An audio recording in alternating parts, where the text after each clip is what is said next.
تو اس لیے رزق حلال کے جو اثرات ہیں نا، یہ براہ راست انسان کے عبادات پر، اس کی دعاؤں کی قبولیت پر اور اس کے تقوی پر ہوتے ہیں، براہ راست اثرات ہوتے ہیں اس کے۔ اور تاریخ اسلامی میں اس کے بے شمار واقعات آتے ہیں کہ جب انسان نے جو ہے اس نے رزق حلال کو اختیار کیا، مسلمان نے رزق حلال کو اختیار کیا، تو اللہ تبارک و تعالیٰ نے رزق کے دروازے بھی اس پر کھول دیے، اس کی عبادات میں بھی برکت عطا کی، اس کی دعاؤں میں بھی قبولیت عطا فرمائی، اور اللہ تبارک و تعالیٰ نے اس کے معاملات کو بھی درست کر دی، اس کے معاملات کو بھی درست کر دیا۔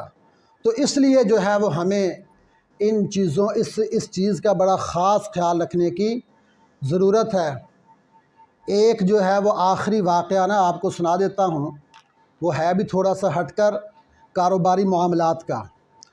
ایک آدمی جہاد کرنے کے لیے گیا، اسلامی فوج میں بھرتی ہوا۔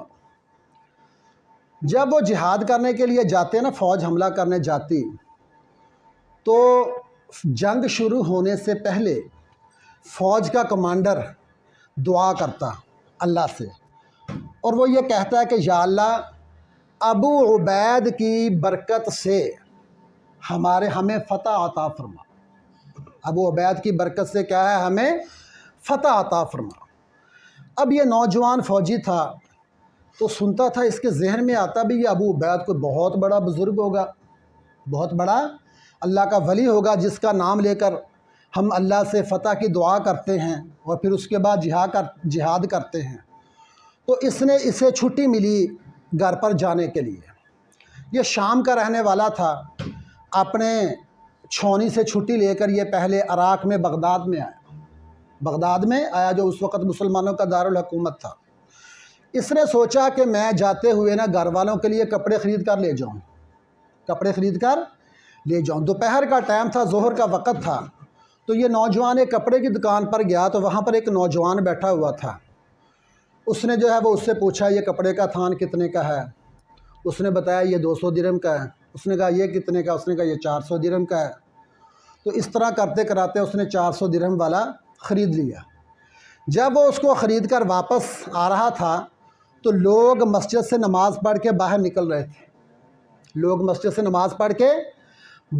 رہے تھے۔ تو ایک آدمی نے اس نوجوان سے پوچھا، اس نے اپنے کندھے پر وہ کپڑا رکھا ہوا تھا، تو اس نے کہا یہ جو کپڑے کا تھان ہے یہ آپ نے کہاں سے خریدا؟ اس نے بتایا جی فلاں دکان سے خریدا۔ اس نے پوچھا کتنے کا خریدا؟ اس نے کہا جی 400 درہم کا خریدا ہے۔ 400 درہم کا خریدا ہے۔ اس نے کہا بھی یہ آپ نے بہت مہنگا خرید لیا، اس کی قیمت تو 250 ہے۔ اس کی قیمت کیا ہے؟ 250 درہم کا، یہ آپ نے بہت مہنگا خرید لیا۔ اس نے کہا چاچا جی مجھے تو پتہ نہیں، میں تو عام آدمی، مجھے تو پتہ نہیں، کپڑے کی پہچان بھی نہیں ہے۔ تو نوجوان ایک بیٹھا ہوا تھا دکان پر، تو اس نے مجھے ریٹ بتایا، تو میں نے کہا کم کرو، اس نے نہیں کیا تو میں نے خرید لیا۔ اس نے کہا وہ میری دکان ہے۔ کیا ہے؟ وہ میری دکان ہے، اور میں نماز پڑھنے کے لیے آیا تھا اپنے بھتیجے کو دکان پر بٹھا کر، اب میرے ساتھ واپس چلو، یہ 250 کی چیز اس نے تمہیں 400 کی دے دی۔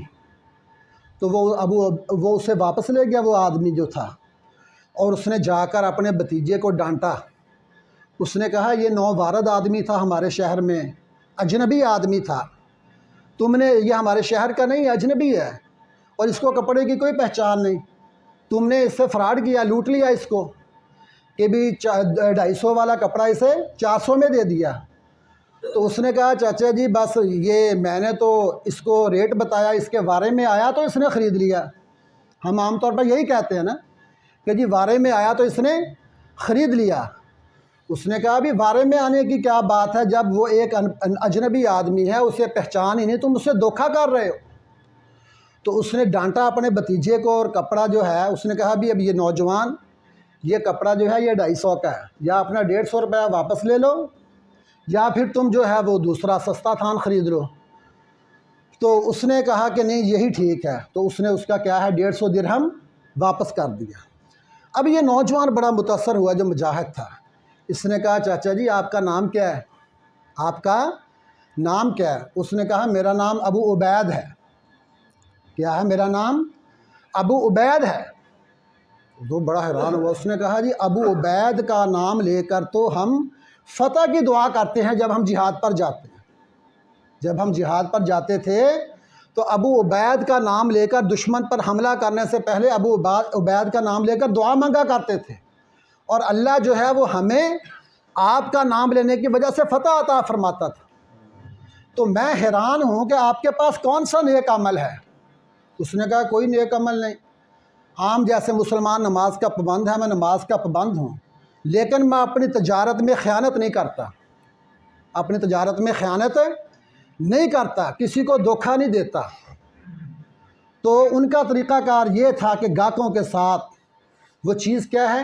ایمانداری سے جو جائز منافع ہے وہ لیتے تھے۔